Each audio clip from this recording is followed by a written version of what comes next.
Yeah, what if it was just like a...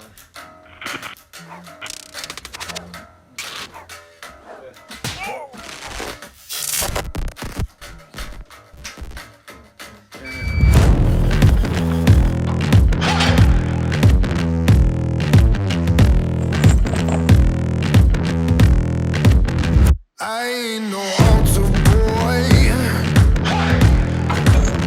I ain't no yes man. No, no. You ain't no God of mine. No, I don't need your blessings to save me.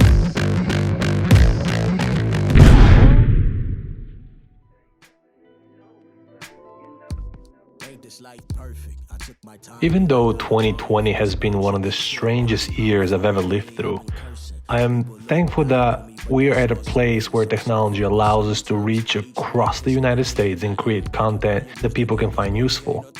And all of that while I'm sitting on my couch in New York and I can have an entire interview with someone that's in Los Angeles.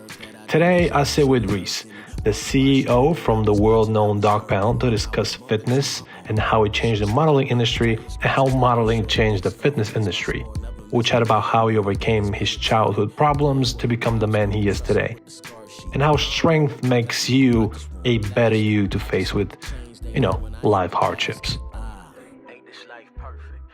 This whole year has just been the end of the world. Like, I'm not even gonna lie. This is getting a little bit ridiculous. It's like there's no break. It was just like the fires. Then what came after the fires? It was something else before Corona. Hey, it was the fires. Then it was Kobe Bryant. Then it was coronavirus. Thank you.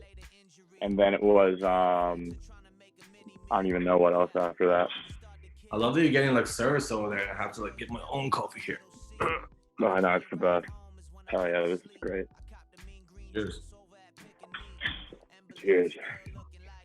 I need coffee. We had so much tequila last night because I was just like, fuck it. It was literally, you know what it reminded me of? And I just pulled, it's so funny because I was going through my phone and Daniela took these videos and pictures on my phone. Oh no. Ripley, but I found this picture. No, from the birthday party? Yeah. Oh, I have some videos I gotta send you. This one, she was freaking out when we were playing Jenga. Oh, is that what it was? Yeah. Daniela. What? This is a fun night. This was mad fun. Yo, that night was great. We do it we've been doing this for a bunch of times too, because they live in a building, so it's nice. Is that you just bring everyone? It's we don't even have to leave. I have so many videos from that night, by the way, of you as well as the stickman. Oh, really? Yo, I was as the what? I've been with the stickman dance. Oh yeah! I can do it. Yes, it's Spectrum Masses! You're I'm gonna post these soon. I'm just waiting for this shit to go away a little bit so I don't get crucified for getting people together on my birthday. But because that shit was, bro, my mouth hurt for days afterwards. I was laughing so hard. Yo, I forgot about that. I got kind of fucked up that night.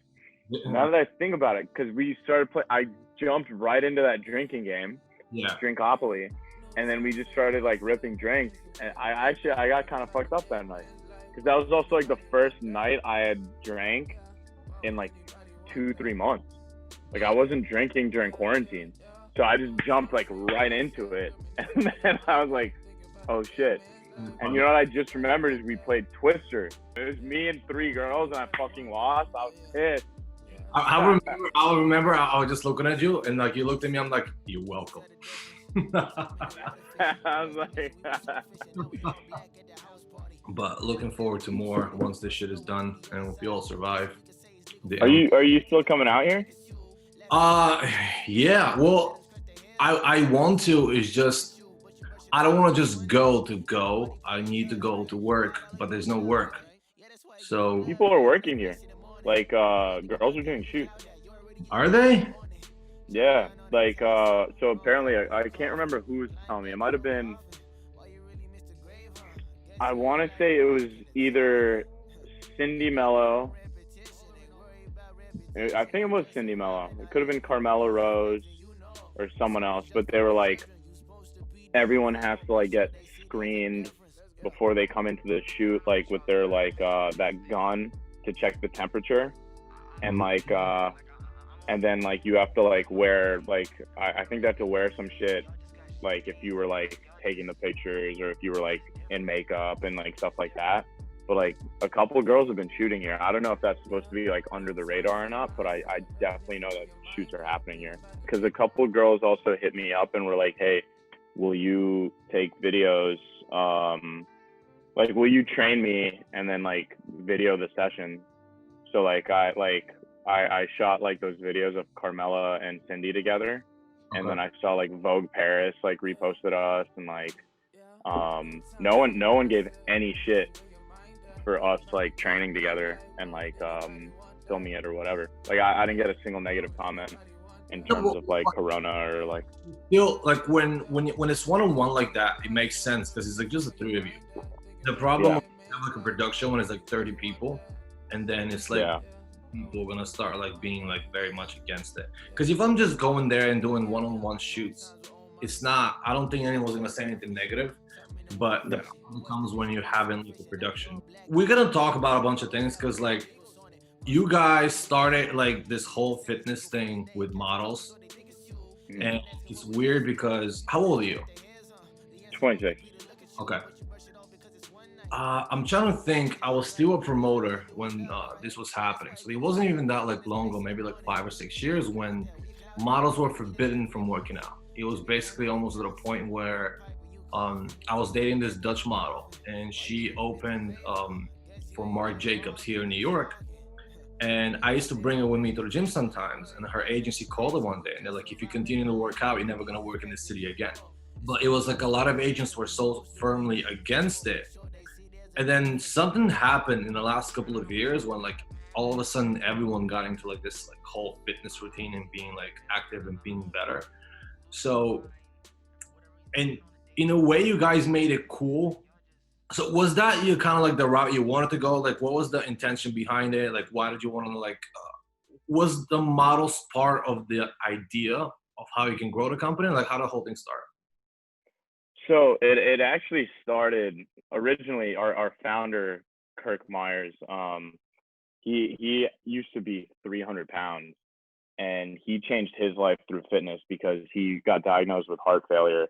And then he was like, I got to make a change in my life. And so he did. And he found that so empowering. He enjoyed helping others, and he made it his life to train people. Eventually, he and I crossed paths.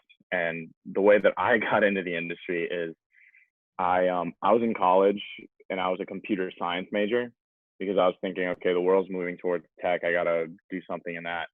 And I wanted to join this gym, and I'm like fresh out of high school, and I was like, I want to, like, I worked out, like I found like that changed my life for the better too, but I was like, I got to take this to the next level. And I found this gym that I really liked, and I said, okay, I want to go here, but I can't afford it. Is there any way I could work for you in exchange for gym membership? So they were like, okay, work maintenance, and we'll give you like free gym membership. And so that's how I crossed paths with Kirk. And he started to ask me for like little favors. I'm like, hey, could you help me? Could you grab me a protein shake? Could you help me schedule these clients, renew these payments? You know, just like saw me, we were friends and asked for small favors. And then eventually he asked for help with this business deck. And I looked at it, edited it, sent it out to the investors that he wanted. And then we get kicked out of the gym because it's like a gym growing inside a gym. And like that's just not good for their company, which understandably. So we go to this other gym and we just start training clients nonstop. And we never tried to target the model demographic. We really just were like, anyone who wants to come, whether you're Joe Schmo who walks across the street, or literally our biggest client at that point was Hugh Jackman. And he had gotten through Kirk just because Kirk was in the right place at the right time. He knew, I think he knew his bodyguard, or someone like that. And so like he landed him. So, but it didn't matter if you were Hugh Jackman or whoever you were. Like, we just enjoyed training you. Yeah. And we helped this one client, and we helped him lose weight, and he enjoyed being around us. And he said, I have this client for you, but I want to bring her when you have your own space. I don't want to get her used to this gym, and like, then people stare, it's not private. And then, because she's a big client, and we are like, okay, like, once we open up, we'll let you know, and like, we'd love to have her. And eventually we open up in Tribeca, and he brings her in, and it's Jasmine Tooks. And wait, he didn't even tell you who the client was? No, he was just like, I have this girl, like, I want to bring her in.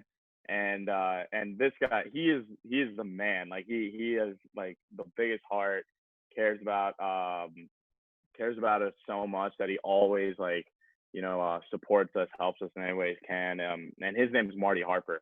So he's like a really successful hairstylist, and he styles all the girls' hair. And so he brings her in. Jasmine loves it. She tells Romy. Romy loves it. She tells Josephine. Josephine loves it. She tells Sarah. And it just domino affected. And then before we knew it, like, all these models started coming in. And we were like, whoa, like, we'll start training all of you guys now, but it was never like we wanted to train just them specifically, but it just, it all happened that kind of way. And then we realized, like, after talking to them so much and like hearing like what the industry was like and what the industry was moving towards, the biggest theme that we noticed was that these girls wanted to just genuinely feel good. They wanted to get out of fitness what everyone else was, like those who like were able to change their lives in a positive way. They wanted that same feeling, and they were like, for them, I think if I remember the saying that they were using back then too, is like strong is sexy, or like strength is sexy, where it's like actually like feeling that like that empowerment that they're able to do these things that they weren't able to do before, whether it's like lifting a weight or like functionally like feeling better. Like, to them, that was like the most empowering. And then that's really how we like started catering the sessions towards them. So it's basically pretty much like right time, right place. It wasn't like you sat down and you thought like, okay, we're gonna push that way, we're gonna target people with followers or anything like that. It was basically just luck purely. Yeah, it was I never I think it's I'll tell you what it is. So the way that I define luck is when preparation meets opportunity. And I think the way that we did that was we wanted to be a company that was able to train any single kind of client, right? So like, we had a guy come in who was like 120 pounds, and he's like, I want to be 160 pounds, like jacked and everything. And then we had like a guy who's like 66 years old, or we had a girl who was 16 years old and a dancer, and like, we had like all these different arrays. And we were very lucky that because we did that, we were able to figure out what works for certain people, what how to train specific types of athletes or clients that want to do certain things. And then we were able to kind of formulate what people call like the model workout through training all these different kinds of people. And everyone like knows someone, so it's like you meet this person, they happen to know this model, and then like they bring them in, and then that model knows this other model, and then they bring them in, and it just domino effect. It's funny because same thing kind of happened to me, because like I never really studied like photography. It never, like, and it's funny because most good photographers that I do know never did that. Like no one who's actually good went to school for it, which I find hilarious. Because why do people keep on going to that school if it's not really paying off for anybody? But it's like, it's a domino effect. What you said, it's like you work with one girl and she tells her friends and she likes what you do, and she brings the other friend, and then the other one sees it, so she messages you and asks for something, and you see her, and from there it's just like an avalanche of like you're working with a whole industry through just working with one person. Were you like, was fitness always like your goal to start with, or did you actually have something else in mind? Yeah, so it's funny because throughout my life, I always wanted to be very, very good at fitness, but I've always had difficulties with it. So growing up, and I still have these things, but I have really severe asthma. I have scoliosis, so I have a curved spine. I have really terrible eyesight, and I used to be allergic to all nuts, lentils, beans, peas, chickpeas, tuna, egg yolk, papaya, apple skin, peaches, and strawberries. So like, I was a mess, right? Like, I didn't know what to eat. I didn't know how to work out properly. I'd break into a sprint, have an asthma attack, and then have to stop playing because like I couldn't function, you know? Like I didn't know how, I had no like mind muscle connection. I had no like, I wasn't in tune with my body and I didn't understand it. So I had to quit sports as a kid. And then I always had that drive and like wanted to like get back into it. So I snuck onto the wrestling team because I couldn't afford the other equipment for like hockey, which is like what I really wanted to play. But I remember the wrestling coach was like, hey, we need kids on the team. All you need are shoes and headgear. And he's like, if you want to join the team, like I'll buy it for you. But like you got to tell me, you got to commit. And my mom didn't want me in this because I was, you know, like I'm this asthmatic kid who keeps like getting sick. So I snuck onto the team. Eventually my mom finds out, she pulls me off the team. Then like I like snuck back on the next year and like I just kept doing it, right? And then when I was 14, I ended up going to boarding school. So I lived at high school for 4 years. And I went to the weight room and I remember I saw bench press and I was like, oh, like I could do this. And I pick up the bar and this thing just shoots down onto my chest. And I'm like, oh shit. And my friends have to like pick it up for me. And then I look up and I see the entire girls varsity field hockey team was like right next to us. And I was like, oh no, like, I was like, high school just started. Like, how did this just happen to me? You know, like, oh no. And then I was like, all right, screw this. Like, I just got to get better, right? So I just kept at it. And then, like I was saying earlier, like after I graduated high school, I came back to New York City. I found this gym. I was like, let's keep this going. And by the time I finished high school, I went from being like the most unathletic kid on the wrestling team to captain of the varsity wrestling team. I'd like picked up boxing and Muay Thai and Taekwondo. Like, you know, like I was just like gathering these skills. So I'm learning. And then when I was going to the weight room, I started speaking with the trainer who worked at the school because he had worked with Olympic athletes like Apollo Ono and stuff like that. So I had him teach me a lot of strength and conditioning and stuff out of like the certification textbooks on just like how to be like a trainer. Yeah. And after I graduated, while I was still in school for computer science, I was like teaching myself a lot of things about fitness. So eventually, by the time that we had gotten kicked out of this gym as DOGPOUND and moved into what was then David Barton gym, I quickly had to take my certification test, and then I passed pretty easily just because I've been keeping up with it for like my own personal growth. Yeah, it's funny because when I first moved to New York, like it was very much the same. Like I used to be like super skinny kid all my life, and I wasn't like when I was in high school, I kind of got bad for a couple of years. Got involved. I was doing stupid shit because life wasn't the best at that time. But I was like 130 pounds at 5'10". It was that, and we were always getting altercations with people, and I'm always sitting there kind of like not knowing what to do. So like the reason I started working out was basically like you either get strong or die trying. But I remember like when I came to New York, I obviously I lived in Maryland for a while. I came to New York. At that point, I was like heavily working out and everything, and I was working out in this gym in Queens. I'm not gonna name them because what the owner of the gym did, it was extremely illegal. But he walked up to me. He goes like, "So it seems like you know what you're doing." And I'm just like, "Yeah." He goes like, "You want a job as a trainer?" And I'm like, "Shouldn't I be certified?" He goes like, and I'm like, "Are you sure?" He goes like, "Nah, I'll take care of it later. I need people." I was like, "Can you sell? Can you sell?" Cause he was like an extremely fucking hustler, like Greek guy. He goes like, "Can you sell? Can you sell?" I'm like, "I don't fucking know. What am I selling?" Like, you sell yourself. Cool, let's try it.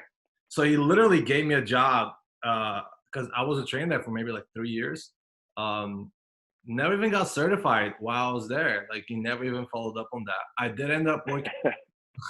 I did ended up working at Sports Club LA, which is now Equinox, on 61st and First. I did get certified for that. At that point, I was already a promoter as well. So I was like going to my clients in the daytime, and I was going to school in the afternoon, and I was promoting at night.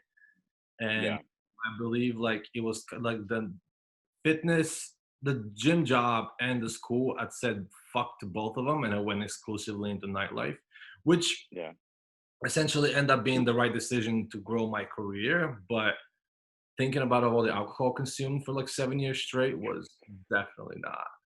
I was a lot. Yeah, it seems like that it's a hard. Well, first of all, doing all three of those things at the same time is definitely taxing, because like all three of those deal with like people and like giving your energy, and then it's like by the end, like, do you have anything left for you? But then also like what you just said, on top of all the alcohol consumption, it's like, you know, diminishing returns. After a certain point, you're just like, essentially nightlife won just because at the time was the most profitable.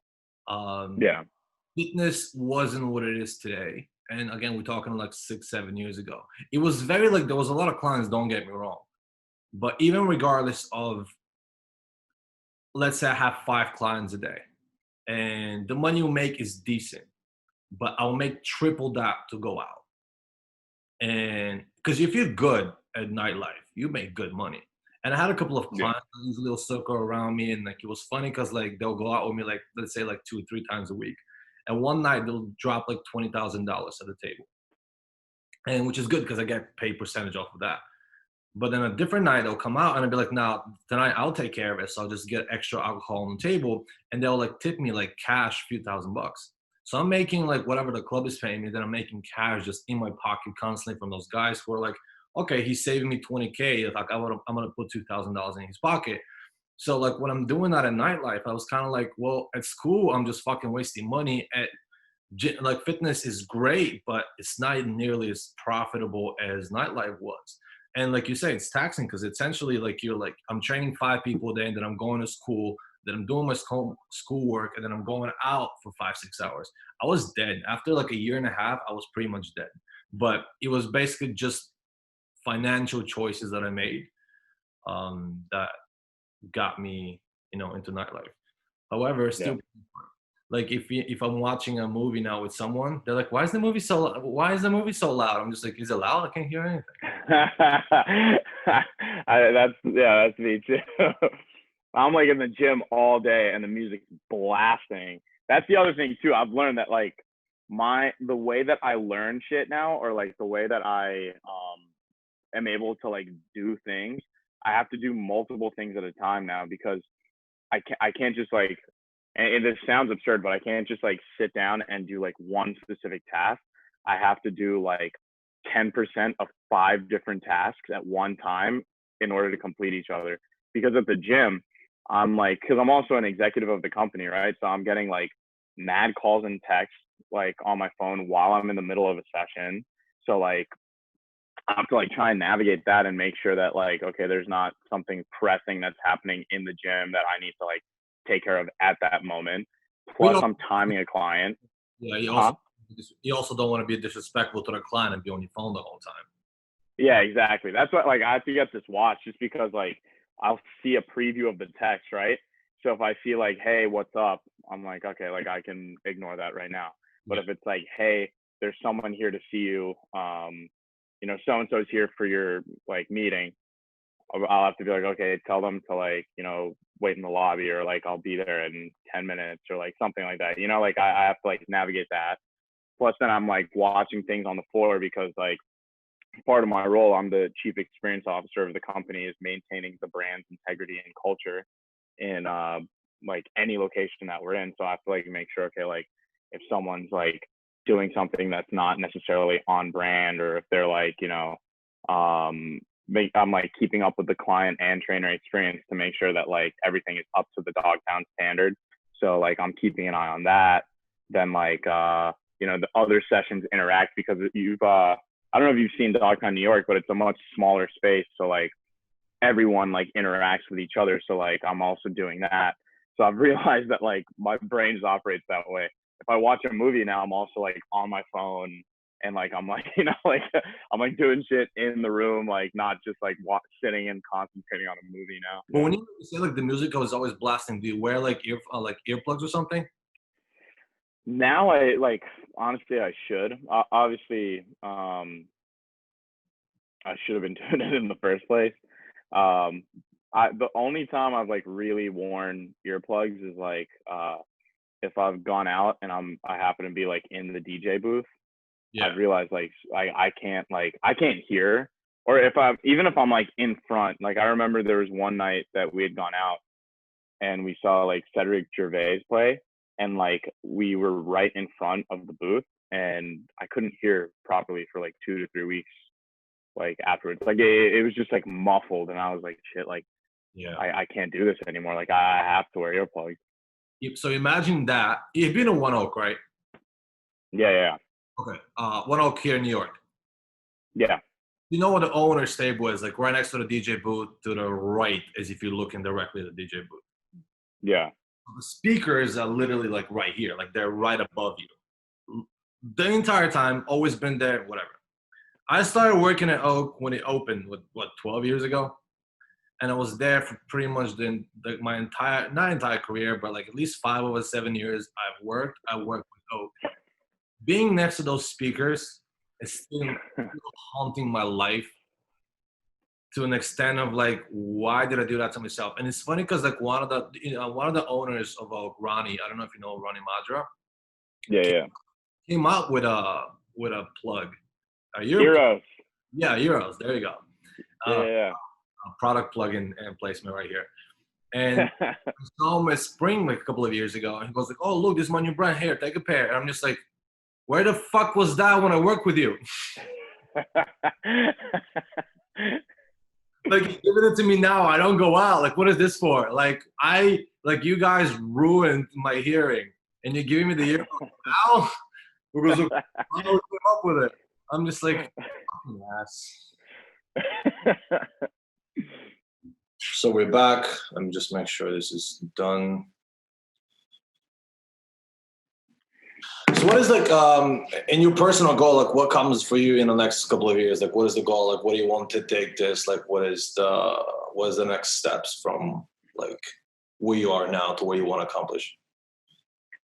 I mean, I would love to I've started doing things like YouTube and like reaching out to a lot of the people that have supported me on like Instagram and stuff like that. But I'd love to like have like a very developed platform to help other people that had like difficulties like me, you know, like at the end of the day, like I get a lot of messages on Instagram from like people from India who may not have like the resources or like knowledge to like better themselves, or like kids who like have asthma or like anything like that. Like I want to be in a position where like I'm able to have this platform to help them much more than I can do right now. You know, like right now I post a lot, I train a lot of people, but to be able to go to like, you know, where my family's from and like help people there or educate them further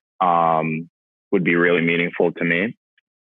And then, you know, as a personal goal, like I would love to like really make my name in fitness. You know, like there's, you know, a lot of like people that, you know, they've made their mark in the world and stuff like that. To me, if I could be like a household name in like the industry, would be super meaningful to me also, because my parents left their country just so I could have a better life and, you know, make sure that like I had more opportunities than they ever did, just because, you know, from where they came from, there wasn't a lot of opportunity. So for me, that's like always been a goal of mine, is like, I've always thought like I have to make it because my parents gave up everything that they knew and everything that they had to like start fresh here. Same. I feel like that's kind of like almost our responsibility, especially like people like you were born here though, right? Yeah. I mean, I wasn't. Like I came when I was like 16, almost 17. So it's almost like a responsibility. Like you have to pay back for everything that your parents sacrificed to get you here. So I feel you 1000% of that. But when you say that you want to take it worldwide, like you mean like pop-ups, like going to like different locations, and or you just want to open like locations everywhere, kind of like. So my vision for Dog Pound is to have both, right? So I would love to have very strategic locations worldwide. So I think what we may do next is, I mean, obviously we have to consider everything that's going on in the world, but I would love to have locations in like England or Qatar next, depending on like what lines up the most, just because we have a lot of clients from Qatar that really support our brand. But then we also have a ton of clients who travel between, you know, New York, LA, and London. So I think those are like two potential next locations. But ideally, like we have pop-ups all over the world. So I myself, I handle the strategic coordination of all our pop-ups and like activations. So we did obviously like local events like Coachella or you know, like classes in New York and stuff like that. But we also just did National Sports Week in Qatar, or I've gone to Italy and trained a couple of our clients there. Same thing for Bali, Tokyo. And I think it's super empowering to be able to do those things as a fitness brand, because it's very rare that you hear that brands do that. I would love to have like an activation at the Olympics and like, you know, all these major events as well. Like I was hoping for Tokyo 2020 that we do something, and that got postponed. But to be able to do something like that would really increase our global presence. But I think we should be doing that throughout the tenure of this company. So you actually want to tackle like big events like that, like Olympics? That's huge. Yeah. I mean, like I think, you know, aim as high as you can is the goal. And I think we don't necessarily have to be like the main component of the Olympics. Nothing ever will be, you know, it's the Olympics. But I think for like, it would be amazing for Dog Pound to like have a presence there, especially like, you know, like we train some Olympic athletes.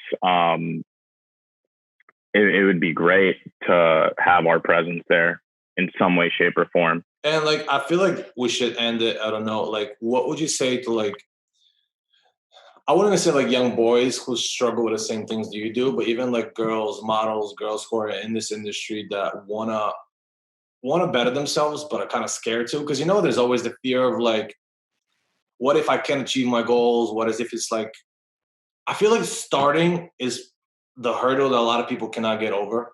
You know, just the beginning of like, oh, there's no way I can ever do that, so they don't even actually try. And the main motivation for me always was like, people get more motivated when they see results, but they can't get through that mental kind of like wall to actually get themselves to the gym. Like, what would you say to people like that?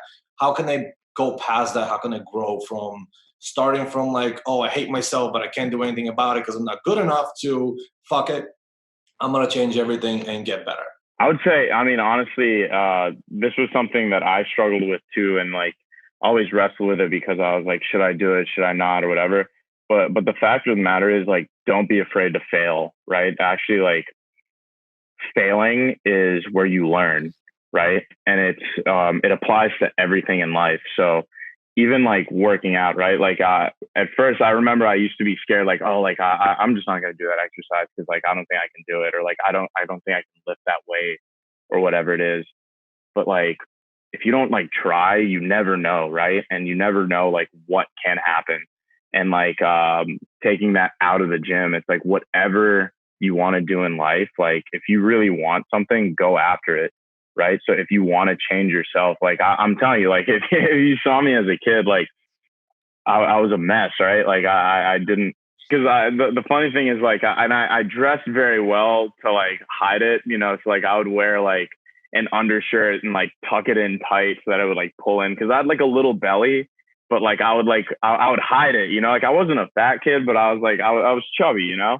Wait. Like, how tucking in the shirt hides the belly though? Wouldn't you just want to wear? No, because I wore two shirts. I would wear like a baggy polo like over, and I would wear like an undershirt, and I would tuck it in tight. So then like I would like have that like, you know, like hiding it a little bit. Are you saying you did a male corset or some shit? Yeah, like, you know, like, cause I was so embarrassed. Cause I'll tell you what happened when I was in 6th grade, right? Like I was always trying to like play sports. And I sucked. I'm telling you, I was terrible. And then I remember I took my shirt off in like the boys' locker room, and there was one kid who had like abs, and he's in fucking 6th grade. And I was like, Jesus Christ. And then all the kids looked at me and they were like, yo, Rhys has 6-pack flabs. Cause I was like a little chunkier, and it was like a running joke, you know? And I was like, I hated it. Like it drove me nuts, but like, you know, like I laughed it off. Like that was like my shield, so to speak. But like, I was really self-conscious of that.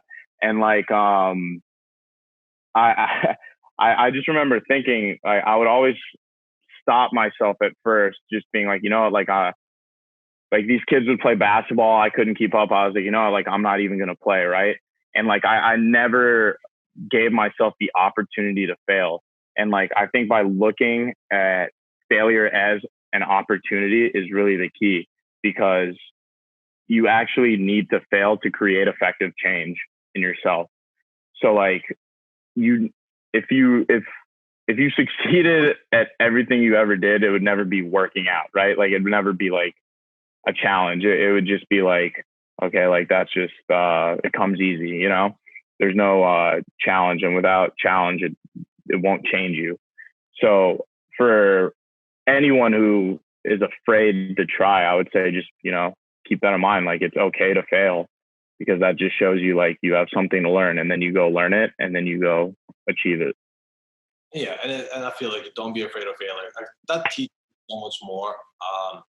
Even in the previous interview, we talked about me getting fired from pretty much every job I ever had. It just got me to a point where I learned to be better. So when I employ myself like today, I'm better at making the right choices rather than all the wrong ones that I made prior to that. No, they say this is something that like Kirk has always said to me, and I've noticed it just as a theme in my life. But sometimes what you think are the worst things in life are actually blessings in disguises. You know, like sometimes you need to be put through those terrible things to put you on the track to go in the right direction, you know. And like there's so many things throughout my life where I've been like, God, like I don't know why this is happening, this sucks, this is terrible, but it's either changed my mindset or it's, you know, changed my life track to be in the right direction, you know. So I agree. Like, and I'll put it that way to the extent of how much I agree with that. There's a tattoo here I can't really show right now, but it says in Latin, "Those who live easy never truly live."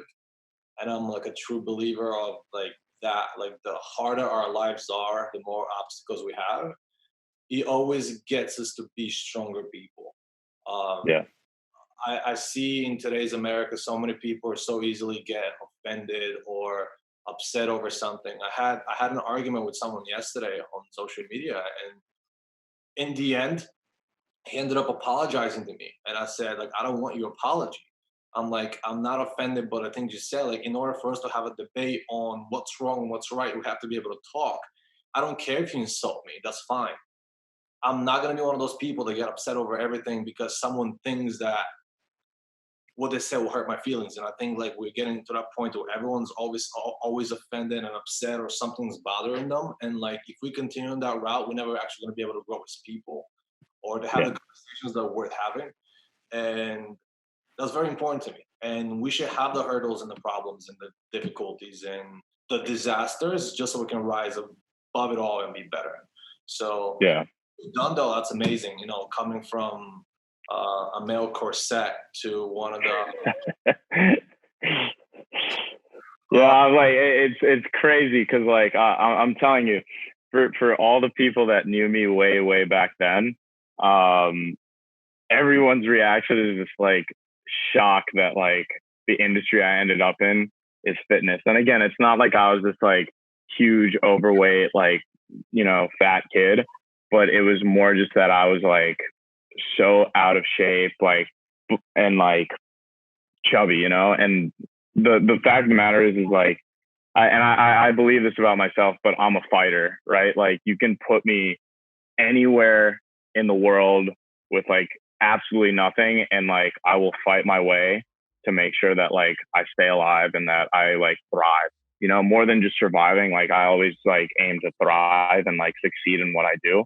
And that honestly, that's another piece of advice for any like young boy who, let's say, has 6-pack labs, or any young girl who's like afraid to go into the industry. It's like, be a fighter, you know. If people say you can't do something, prove that you can do it, you know. Like, be that stubborn person that's just like, don't let other people tell you what you can or can't do. You know what you're capable of, and if you have a dream, you can definitely get to it, but you have to put in that work, you know. Like, fight for it. But I'm very attached to this saying because obviously like resonates with me, but have a victor mentality as opposed to victim mentality. Yeah. And what you're saying right now is like so true to me. And I love when I meet people who are the same way. Like, no matter how little you have, no matter where to put you, you find a way to do better and to accomplish something rather than blaming someone else for your failures. And I feel like that's why we need to change people and like promote that kind of behavior to get better at everything. Because we're talking about you as a kid, like, do you have some of those kids now that used to make fun of you reach out to you now and like? Yeah, it's I got a couple messages being like, hey, like, how are, like, and like it's, I'm very grateful for it. At the end of the day, like I try and spin things to just see it in a positive light, but I've definitely gotten those texts or, you know, messages just being like, even people that like didn't really give me the time of day back then, just being like, hey, like, so good to see you doing well, hey bro, or like whatever it is. And I'm like we didn't really talk, you know, like, like, and like these are people that maybe I wanted to be friends with and tried, but like I just never got the time of day.